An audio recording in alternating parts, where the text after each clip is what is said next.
Hello farm.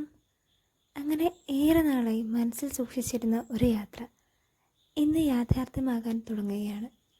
അത് നമ്മളുടെ ഈ ചാനലിൻ്റെ രൂപത്തിലും ഒരു യാത്രയുടെ രൂപത്തിലും. ഇന്ന് നമ്മളുടെ യാത്ര തുടങ്ങുന്നത് ചെങ്ങന്നൂരിൽ നിന്നാണ്. ചെങ്ങന്നൂരിൽ നിന്ന് മുരുടേശ്വരത്തേക്കുള്ള നമ്മുടെ യാത്ര. നമ്മുടെ യാത്ര തുടങ്ങുന്നത് ഗാന്ധിധാം എക്സ്പ്രസ്സിലാണ്. ഈ പോകും വഴി അതിമനോഹരമാണ്. മലകളും കുന്നുകളും വയലുകളും ഒക്കെ ചേർന്ന് ഒരു അതിമനോഹരമായ കാഴ്ചയാണ് നമുക്ക് ഈ ട്രെയിൻ യാത്ര സമ്മാനിക്കുന്നത്. ജാലകത്തിനപ്പുറം പാഞ്ഞോടുന്ന പച്ചപ്പുകളും മഴ തൊട്ട മലനിരകളും കടന്നു പോകുന്ന ചെറിയ സ്റ്റേഷനുകളും ഓരോ കാഴ്ചയും മനസ്സിൽ ഒളിച്ചു വെക്കാൻ തോന്നുന്ന ഓർമ്മകളാണ്. ചില നിമിഷങ്ങൾ മാത്രമാണ് എനിക്ക് ക്യാമറയിൽ പകർത്താൻ സാധിച്ചത്. പക്ഷെ ചില അനുഭവങ്ങൾ അത് ഹൃദയത്തിൽ മാത്രം സൂക്ഷിക്കാനാകുന്ന വികാരങ്ങളാണ്. ട്രെയിൻ യാത്രകൾ എപ്പോഴും സ്പെഷ്യലാണ്. ലക്ഷ്യസ്ഥാനത്തേക്കാൾ കൂടുതൽ മനോഹരമാക്കുന്നത് ചിലപ്പോൾ ആ യാത്രകൾ തന്നെയാകും.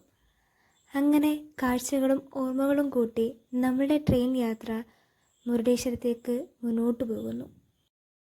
അങ്ങനെ ഒരുപാട് കാത്തിരുന്ന ആ യാത്ര നമ്മുടെ മുരുടേശ്വരത്തേക്ക് എത്തിച്ചു.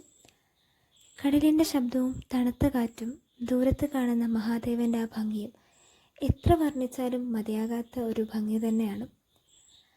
ആദ്യ നിമിഷം തന്നെ എൻ്റെ മനസ്സ് വല്ലാതെ നിറഞ്ഞുപോയി. ചില സ്ഥലങ്ങൾ കാണാൻ മാത്രമുള്ളതല്ല, അതിൻ്റെ ഭംഗി അനുഭവിക്കാൻ കൂടിയുള്ളതാണ്. നമ്മളവിടെ ചെന്ന സമയത്ത് അവിടെ കുറച്ച് റിനോവേഷൻ വർക്കുകളൊക്കെ നടക്കുകയായിരുന്നെങ്കിൽ പോലും ആ ശിവൻ്റെ ഭംഗി നമുക്ക് അതേപടി ആസ്വദിക്കാൻ കഴിഞ്ഞു എന്നുള്ളതാണ് സത്യം. ആ കടലിൻ്റെ ഭംഗിയും അവിടുത്തെ ഒരു പ്രത്യേകതരം അറ്റ്മോസ്ഫിയർ തന്നെയാണ് നമുക്ക് അവിടെ ചെല്ലുമ്പോൾ കിട്ടുന്നത്. കുടുംബത്തോടൊപ്പം ചെലവഴിക്കുന്ന ചെറിയ നിമിഷങ്ങൾ പോലും പിന്നീട് ഏറ്റവും വലിയ ഓർമ്മകളായി മാറും. ചിരികളും ഫോട്ടോകളും അറിയാതെ ക്യാമറയിൽ പതിഞ്ഞ ചെറിയ മൊമെൻറ്റ്സും എല്ലാം തന്നെ ഈ യാത്രയിൽ കൂടുതൽ സ്പെഷ്യലാക്കി. അങ്ങനെ നമ്മുടെ യാത്ര ഇവിടെ തുടങ്ങുകയാണ്. അടുത്ത നല്ല വിശേഷങ്ങളുമായി പിന്നെയും കാണാം. ഇന്ന് നമ്മളുടെ അടുത്ത യാത്ര പോകുന്നത് മൂകാംബികയിലേക്കാണ്. അടുത്ത വീഡിയോയുമായി വീണ്ടും കാണാം.